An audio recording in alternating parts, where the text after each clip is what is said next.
ഇന്ന് തന്നെ ഡൗൺലോഡ് ചെയ്യൂ. കാണൂ നിങ്ങളുടെ ഫേവറേറ്റ് ഷോസ്.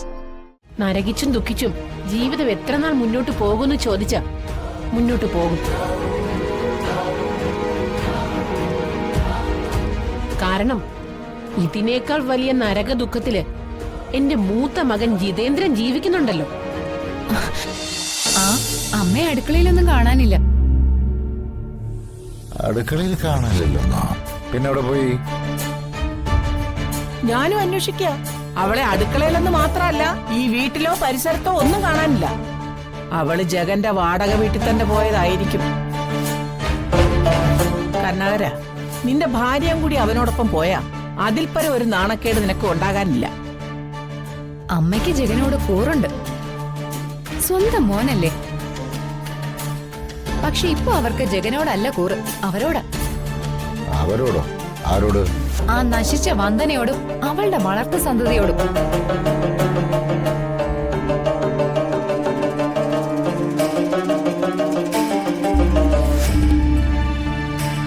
അങ്ങനെയാണെങ്കിൽ അത് നിനക്ക് വലിയ ദോഷം ചെയ്യും. പഠിച്ച കള്ളിയാ വന്ദന. മനസ്സ് നിറയെ പകയുമായിട്ട് നടക്കുന്ന താടക. അവള് നിന്നെ നശിപ്പിക്കാൻ ആയുധമാക്കുന്നത് നീ താലി കെട്ടിയവളെ തന്നെയായിരിക്കും. അതെ അച്ഛ, ജോൾസിനെ ഭീഷണിപ്പെടുത്തി അച്ഛന്റെ മുന്നിൽ നാടകം കളിച്ച ബുദ്ധിയും അവളുടേതാ. അച്ഛന്റെ മുന്നില് അപ്പച്ചല്ലാതെ ഞാനോ അമ്മയോ ശബ്ദം ഉയർത്തിയിട്ടില്ലായിരുന്നു. ഇപ്പോ അമ്മ ശബ്ദം ഉയർത്തിയിട്ടുണ്ടെങ്കിൽ അതിന് പിന്നിൽ അവൾ ഒറ്റ ഉയർത്തിയ.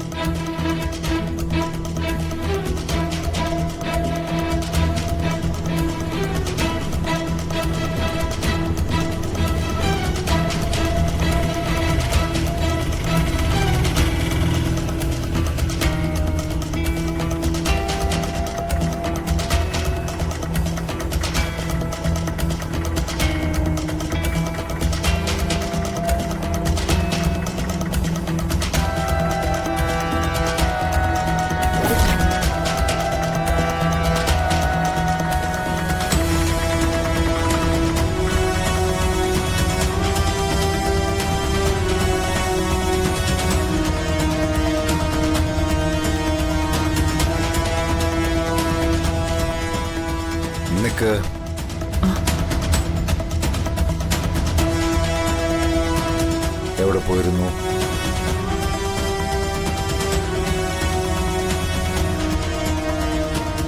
എടി, നിന്നോടാ ചോദിച്ചത് എവിടെ പോയിന്ന്. ഞാൻ എന്റെ മോനെ കാണാൻ പോയത്.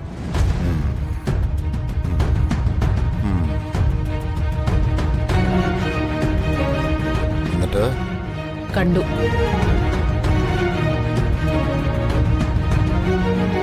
നല്ല മനസ്സോടെ അവനും അവന്റെ ഭാര്യ അവിടെ കഴിയുന്നുണ്ട്.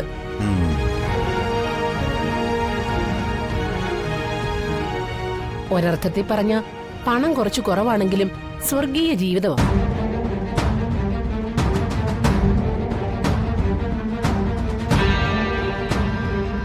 സ്വർഗീയ ജീവിതം അല്ലേടി?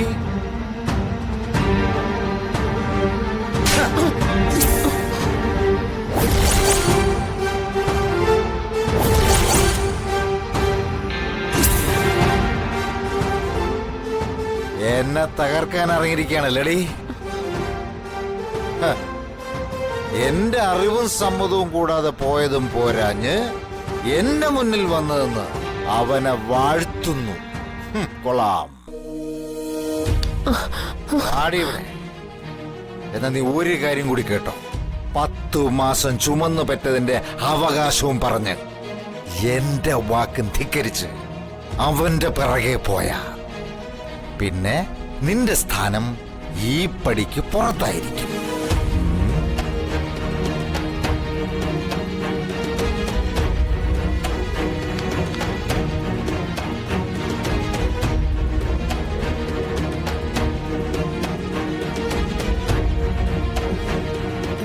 സത്യത്തിൽ അവിടെ അവർക്ക് സുഖമാണോ അമ്മേ?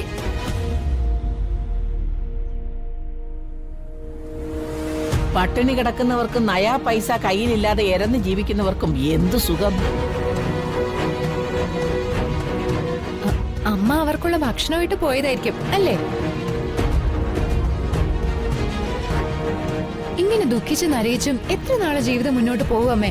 നരകിച്ചും ദുഃഖിച്ചും ജീവിതം എത്ര നാൾ മുന്നോട്ട് പോകുമെന്ന് ചോദിച്ചാ മുന്നോട്ട് പോകും. കാരണം ഇതിനേക്കാൾ വലിയ നരക ദുഃഖത്തില് എന്റെ മൂത്ത മകൻ ജിതേന്ദ്രൻ ജീവിക്കുന്നുണ്ടല്ലോ.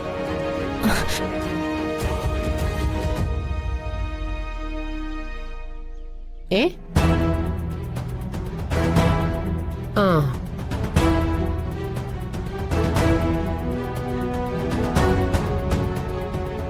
എന്നെ ആക്ഷേപിച്ചപ്പോ അപ്പച്ചി എന്തോ ഒന്നും മിണ്ടാത്ത? എടീ, ഒന്നുമില്ലേലും കരുണാകരൻ കൈ വലിച്ച് അവളുടെ കരണത്തൊന്ന് പൊട്ടിക്കുന്നത് കാണാൻ പറ്റിയില്ലേ? ഹ,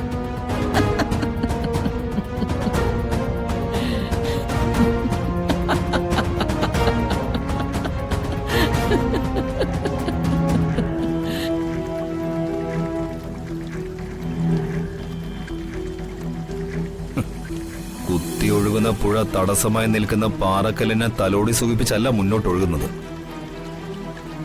ഇളക്കി മറിച്ചെടുത്ത് കടലിലേക്ക് എറിഞ്ഞോണ്ടാ.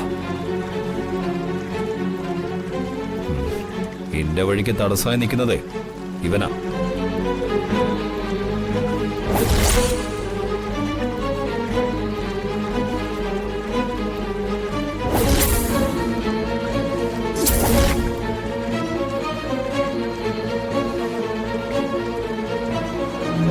കൈയും കാലും വെട്ടിയെടുക്കലല്ല, ഫിനിഷ് ഹിം. ഓക്കേ? ഓക്കെ. ഇവൻ നിരഞ്ജൻ. സിറ്റിയിൽ എവിടെയെങ്കിലും മുന്തിയ ബാറിലോ ഹോട്ടലിലോ കാണും. സ്ഥിരം പോകാറുള്ള സ്ഥലങ്ങളും റൂട്ടുകളും ഞാൻ ഫോണിലേക്ക് അയച്ചു തരാം. സാർ, ഇവന്റെ മരണവാർത്ത നിമിഷങ്ങൾക്കകം സാർ അറിയും. ശത്രുവിനെ നിസാറിനായി കാണുന്നവനാണ് നിരഞ്ജൻ.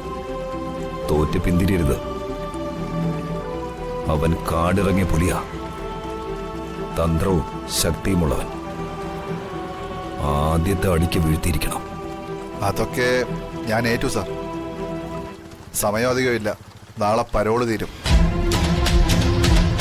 ക്യാഷ് പൂർണ്ണമായിട്ട് അക്കൗണ്ടിൽ ഇട്ടിട്ട് സാറ് വീട്ടിലേക്ക് വിട്ടോ. പറഞ്ഞ ക്യാഷൊക്കെ അക്കൗണ്ടിലേക്ക് വന്നു കഴിഞ്ഞു. അത് ഉറപ്പുവരുത്തിയിട്ട് പണി തുടങ്ങിക്കോ. ശരി സാർ.